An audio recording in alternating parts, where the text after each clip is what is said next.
Assalamualaikum warahmatullahi wabarakatuh. Halo semuanya, kembali lagi dengan gue Rian Purwan di channel Rian R Purwan. Sebelumnya gue mau tanya dulu nih, apa kabar kalian semua? Semoga tetap dalam keadaan sehat walafiat ya. Semoga Allah senantiasa memberikan kesehatan untuk kita semua. Di masa pandemi ini kita harus pintar-pintar menjaga kesehatan dan selalu mematuhi protokol kesehatan. Dengan cara apa?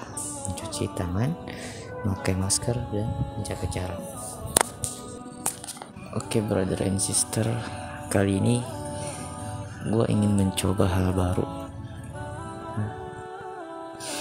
Sesuai dari di judulnya ya, gue pengen mencoba podcast, dan gue pengen mencoba podcast ini dengan lebih berbeda, yaitu gue pengen mencoba podcast Islami, dan gue masih bingung untuk menamakan podcast ini apa.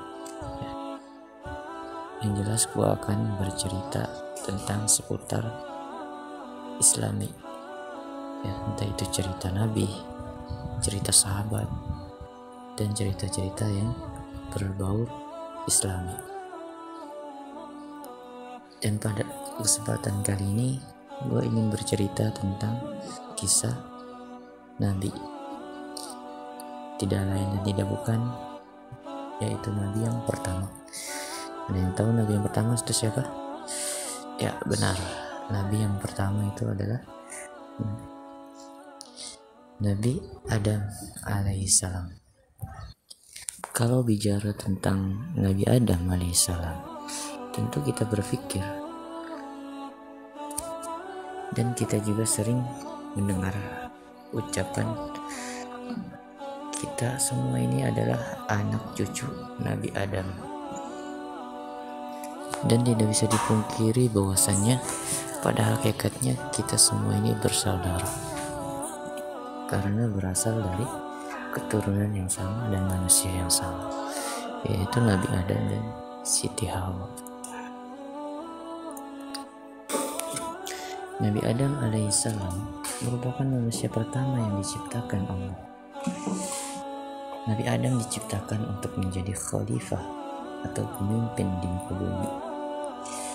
Dan ada banyak sekali hikmah yang bisa kita ambil di dalam kisah Nabi Adam alaihissalam. Suatu ketika Allah Subhanahu wa taala memberitakan kepada para malaikat bahwa ia akan menciptakan makhluk dari bangsa manusia. Makhluk ini diciptakan dari tanah dari bumi, yang nantinya ia akan menjadi khalifah di bumi. Kisah tentang manusia akan menjadi khalifah di bumi ini terdapat pada Quran Surah Al-Baqarah ayat 30. Kurang lebih bunyinya, wa idh qala rabbuka lil malaikati inni ja'ilun fil ardi khalifah qalu ataj'alu fiha may yufsidu fiha wa yasfiku dima wa nahnu nusabbihu bihamdika wa nuqaddisu lak qala inni a'lamu ma la ta'lamun. Yang artinya, ingatlah ketika Tuhanmu berfirman kepada para malaikat, sesungguhnya aku hendak menjadikan seorang khalifah di bumi. Nah, itu adalah potongan dari terjemah surah Al-Baqarah ayat 30. Lalu Allah pun memerintahkan para malaikat untuk mengambil tanah di muka bumi. Malaikat Israel berhasil menjalankan tugas dari Allah untuk mengambil saripati tanah di bumi. Kemudian Allah menciptakan manusia sebagai makhluk yang paling sempurna. Manusia diberi akal, tubuh, dan jiwa. Allah melengkapi ciptaan itu dengan meniupkan ruh kepada Nabi Adam. saat ditiupkan ruh melalui mulut. Kemudian Nabi Adam bersin sambil mengucapkan Alhamdulillah, segala puji bagi Allah. Itulah ucapan pertama dari seorang Nabi Adam, manusia pertama yang berada di surga. Allah menyambut ucapan Nabi Adam dengan menjawab, Yarhamukallah, rahmat Allah atas kamu. Lalu Allah melengkapi Nabi Adam dengan ilmu pengetahuan. Para malaikat pun diminta untuk bersujud sebagai bentuk penghormatan pada Nabi Adam. Saat semua malaikat bersujud, ada makhluk yaitu iblis, ya. Dia dari bangsa jin. Ia menolak untuk bersujud kepada Nabi Adam alaihissalam. Kenapa? Karena iblis ini tidak mau bersujud. Dia seakan-akan lebih tinggi derajatnya dari Nabi Adam alaihissalam. Makanya iblis tidak mau untuk ikut-ikutan bersujud kepada Nabi Adam. Iblis merasa lebih tinggi derajatnya. Iblis merasa lebih hebat daripada Nabi Adam. Karena iblis diciptakan oleh Allah Subhanahu wa taala dengan api, sedangkan Nabi Adam diciptakan dengan tanah. Makanya iblis tidak mau bersujud kepada Nabi Adam alaihissalam. Mendengar jawaban iblis, Allah mengutuk iblis dan mengusirnya dari surga. Tapi iblis tidak mau secara cuma-cuma diusir dari surga. Iblis meminta sesuatu kepada Allah Subhanahu wa taala dengan bentuk perjanjian, yaitu meminta untuk menyesatkan anak cucu Nabi Adam sampai hari kiamat. Makanya tidak heran ketika kita para manusia sering sekali lalai akan perintah Allah, sering sekali melakukan hal-hal yang negatif, hal-hal yang keluar dari ajaran Islam. Karena itu adalah sebagian dari perjanjian Allah dengan iblis. Bahwasanya iblis meminta untuk menyesatkan umat manusia, menyesatkan anak cucu Nabi Adam sampai hari kiamat. Selama manusia itu masih bernapas, selama manusia itu masih mengingat Allah, maka iblis tidak akan berhenti untuk menggoda manusia-manusia yang ada di bumi.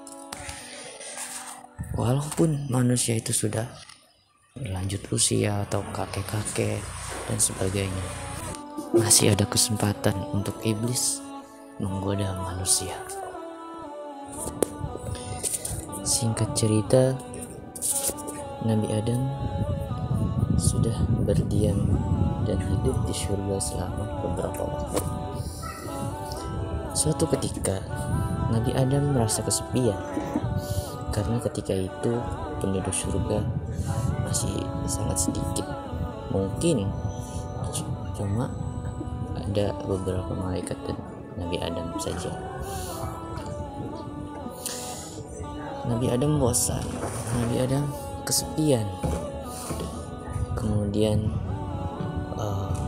Allah menciptakan pendamping untuk Nabi Adam, yaitu Siti Hawa. Nabi Adam pun menikahi Siti Hawa dan mengizinkan mereka berdua tinggal di surga dengan syarat tidak boleh mendekati pohon khuldi atau buah khuldi. Bertahun-tahun Adam dan Siti Hawa mematuhi aturan yang sudah ditetapkan oleh Allah Subhanahu wa taala, hingga saat itu setan mulai menggoda Nabi Adam dan Siti Hawa untuk memakan buah khuldi. Perlahan setan mulai merayu dan terus merayu sampai iman Nabi Adam goyah. Tapi saat itu Nabi Adam masih sangat kuat imannya. Tapi setan tidak hilang akal, setan tidak kehilangan ide, tidak bisa menggoda Nabi Adam. Setan menggoda Siti Hawa. Perlahan terus digoda, perlahan terus dirayu. Lama-kelamaan Siti Hawa luluh dan meminta Nabi Adam untuk memetik buah penting. Yang namanya seorang laki-laki gitu kan, ketika dia dirayu perempuan, apalah daya, apalagi yang merayunya adalah istri tercinta yaitu Siti Hawa.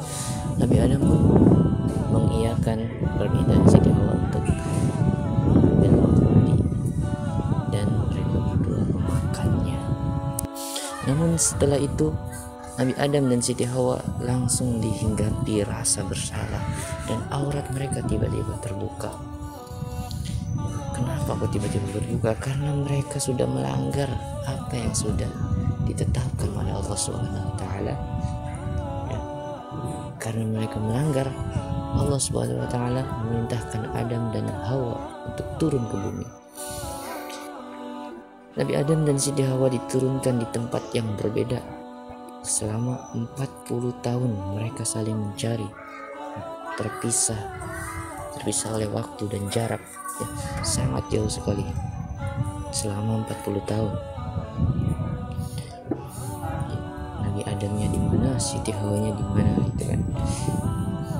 Kemudian mereka bertemu di padang Arafah atau yang biasa disebut Jabal Rahmah, bukit yang penuh kasih sayang. Saat turun ke bumi, selama Nabi Adam dan Siti Hawa berada di bumi, Adam meratapi kesalahannya.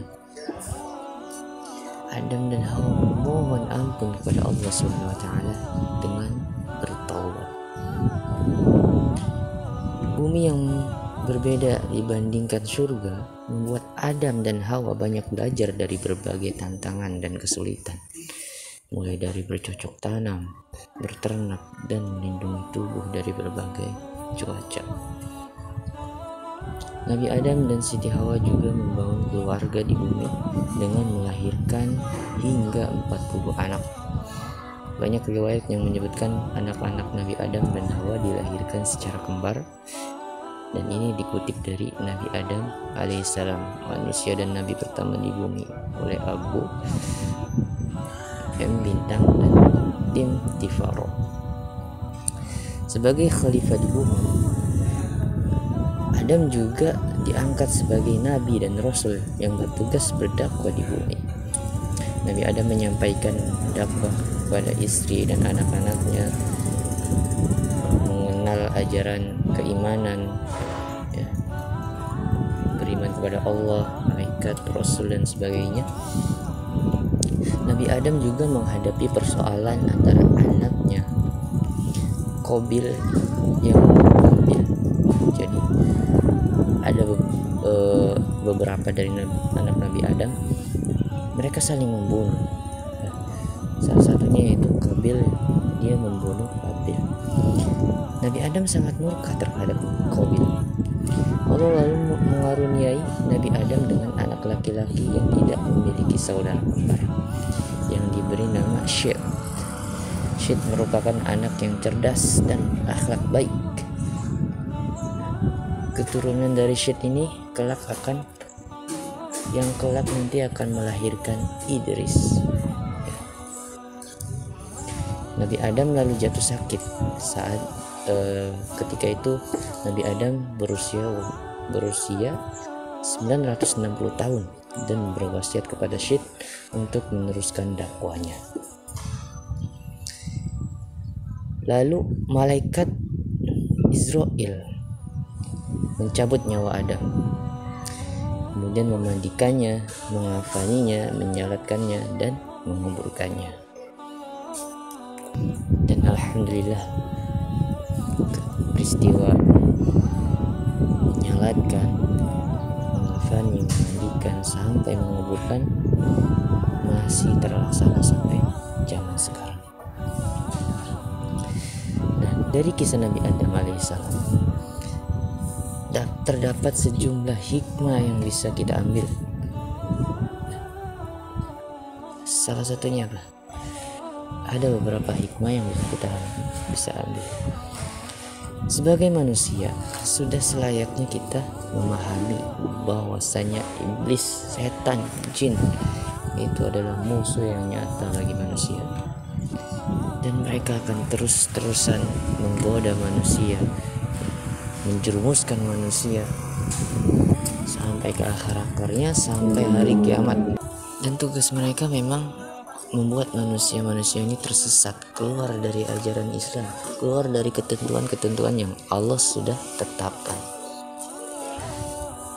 Tugas manusia apa? Tugas manusia adalah melawan godaan itu, melawan godaan yang dilakukan oleh setan dengan cara beribadah kepada Allah, mengingat Allah, ya, terus-terusan berzikir pada Allah Subhanahu wa taala, tilawatil Quran dan sebagainya. Kemudian hikmah yang selanjutnya yaitu Allah selalu menerima taubat setiap hamba-hambanya yang bersungguh-sungguh ketika ia melakukan dosa. Ketika taubatnya bersungguh-sungguh, insya Allah Allah selalu membukakan pintu maaf sebesar-besarnya, karena ampunan Allah itu lebih luas daripada murkanya. Oke, teman-teman semua, mungkin itu sepenggal kisah dari Nabi Adam alaihissalam. Insya Allah banyak pelajaran yang bisa kita ambil dari cerita Nabi Adam alaihissalam. Ya. Semoga kita selalu menjadi manusia-manusia yang bertakwa, manusia-manusia yang selalu mengingat akan ketentuan-ketentuan Allah dan menghindar dari segala yang dibenci Allah Subhanahu wa taala. Mungkin sampai di sini dulu cerita perdana dari gua. Ya, insya Allah kita akan berjumpa lagi di podcast yang berikutnya. Ya, jangan lupa klik like, comment, and subscribe, dukung channel gua agar semakin berkembang. Oke, itu saja. Terima kasih yang sudah berpartisipasi mendengarkan cerita gua. Kurang dan lebihnya mohon maaf. Assalamualaikum warahmatullahi wabarakatuh.